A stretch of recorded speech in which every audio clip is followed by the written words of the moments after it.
بالله من الشیطان الرجیم بسم الله الرحمن الرحیم. ګرانو مسلمانانو پښتنو ورونو السلام علیکم. ګرانو پښتنو ورونو، څنګه چې تاسو ته معلومه ده چې زمونږ په ګران هیواد پاکستان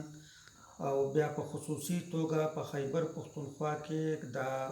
کم سیلاب راغلی دی او د هغې نه چې کم زیانونه شوي دي، نو په دغه هکله ستاسو سره یو څو خبرې شریکوم. امید لرم چې خوښې به م شي. ګرانو پښتنو مسلمانانو ورونو، دا کم سیلاب چې راغلی دی او کم چې په ټول پاکستان کې دی، په سند کې هم دی، په بلوچستان کې هم دی، په پنجاب کې او په خیبر پښتونخوا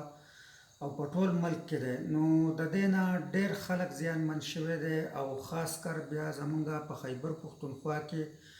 په خصوصي توګه کالام سیمه چې کومه ده، په کالام کې بیا ګبرال دغه ډېره زیانمن شوې ده. داسې په مټه کې ډېر زیات تلفات شوي دي، ډېر سړکان له منځه تللي دي، پلان مات شوي دي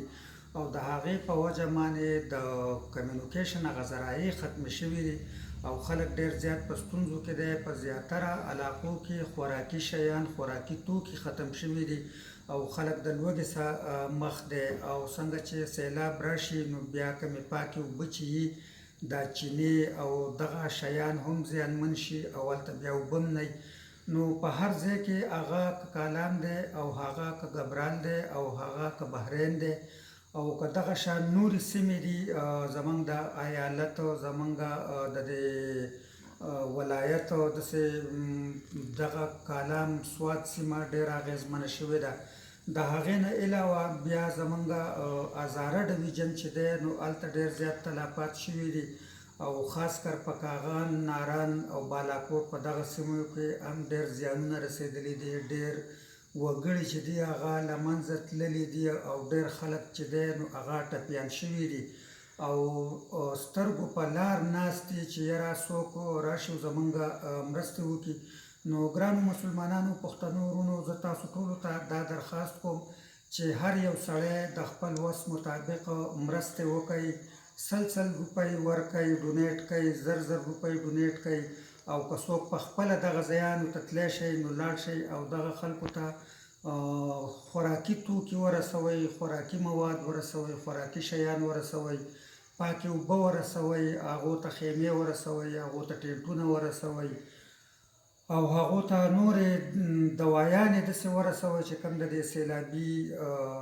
صورتحال نه پس هغه پیدا کېږي. او ګرانو کتونکو، زمونږ حکمرانان خو دغه دي چې هغه نن هم که باجوه صاحب دی او که شهباز شریف صاحب دی،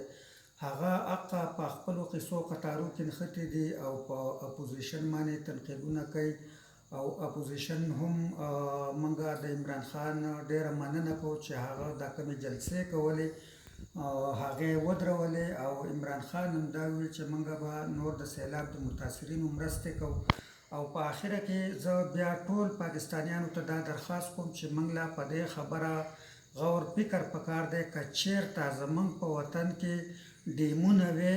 او خاص کر دا دوه ډیمونه وی، د امیر باشا ډیم وی، نو د ګلګت بلتستان نه چې کوم سیلاب راځي نو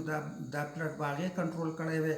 او که په خیبر پښتونخوا کې څنګه چې پې اوس عمران خان حکومت لاس پورې کړی دی مهمند ډیم،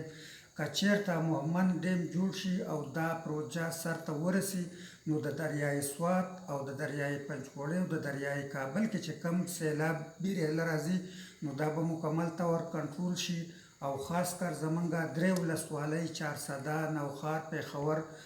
دا به هم دلته به پلټ کنټرول شي، دلته به بیا سیلاب نه راځي او دا کمې اوبه چې راغلې وي، دا چې کم زیان جوړ شوی دی دغه اوبه به بیا زیان نه جوړېږي، دا به راحت جوړېږي، دا به بیا په دغه ډیم کې راایسارېږي، په دغه کې به جمع کېږي چې کله د اوبو ضرورت وي زمونږ پټرو ته، زمونږ نیرونو ته، نو بیا به دغه اوبه په استعمال کې راځي. نو زه په آخره کې بیا د ټول قیادت نه د پاکستان په سطح د عمران خان نه هغه څه خو دا ادراک شته په ډیمونو شروع کړله، خو د شهباز شریف نه او د شجاعت حسین صاحب نه هغه چې کوک شانسټی چې دی دغه سړي نه هغه هم یو غټ لیډر دی، بیا هم د مسلم لیگ قاب دغه دی، دا مشر دی د هغه نه او دغه شان د زرداري نه چې هغو غټ ډیمونه هم جوړ کړي د امیر باشا محمد ډیم او دغه شان په سند کې چې کوم واړه ډیم سند کې کوم دغه ګاج ډیم روان دی چې په دغه باندې کار تیز کړي.